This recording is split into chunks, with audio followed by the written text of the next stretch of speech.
Assalamualaikum warahmatullahi wabarakatuh. Bismillah, alhamdulillah, wassalatu wassalamu ala rasulillah Sayyidina Muhammad ibn Abdillah wa ala alihi wa sahbihi wa man tabi'ahu ila yaumil qiyamah, amma ba'du. Perintah melaksanakan sholat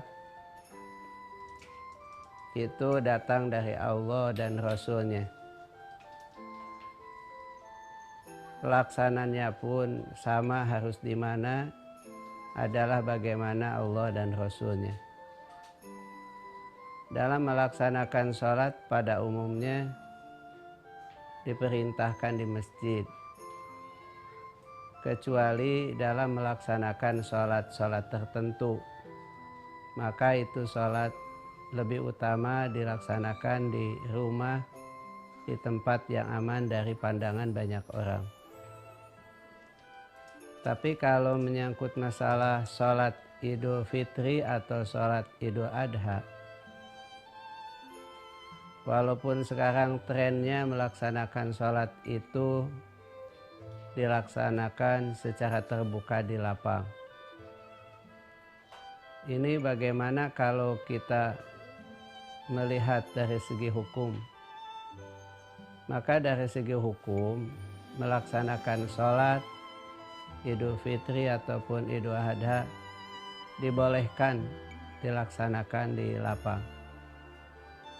Tapi apabila kita bicara mana yang paling utama, di masjid atau di lapang, maka tergantung kepada situasi dan kondisi.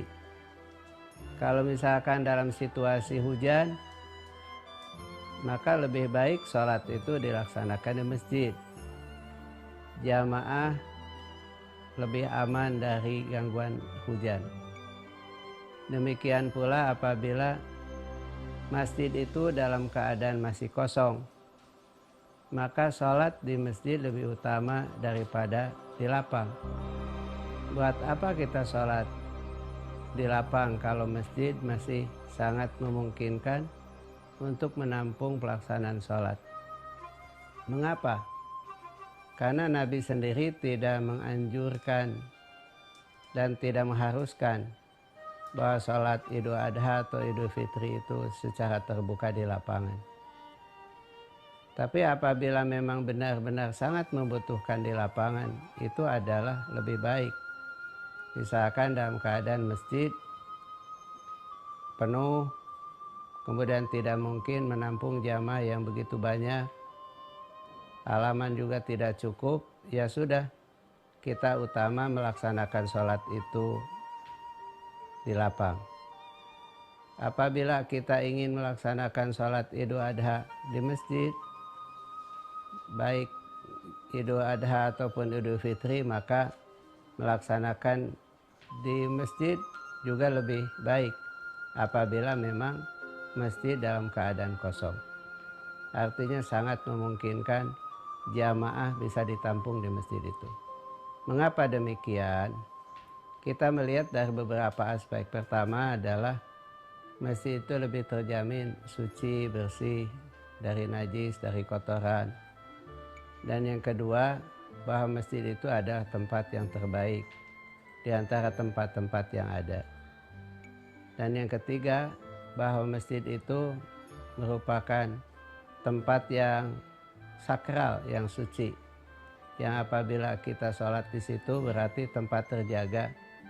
Misalkan masjid tidak boleh diinjak oleh orang yang punya haid ataupun junub belum mandi ataupun sedang nifas. Ini kan lebih terjamin. Dan yang terakhir, jangan sampai kita menterlantarkan masjid apabila memang masjid masih sangat memungkinkan dipakai untuk sholat Idul Adha ataupun sholat Idul Fitri. Demikianlah yang dapat kami sampaikan. Mudah-mudahan syiar kita dalam melaksanakan sholat Idul Fitri ataupun sholat Idul Adha bisa terlihat, terbaca, terkumandangkan dimanapun kita berada. Wallahul muwaffiq ila aqwamit thoriq. Wassalamualaikum warahmatullahi wabarakatuh.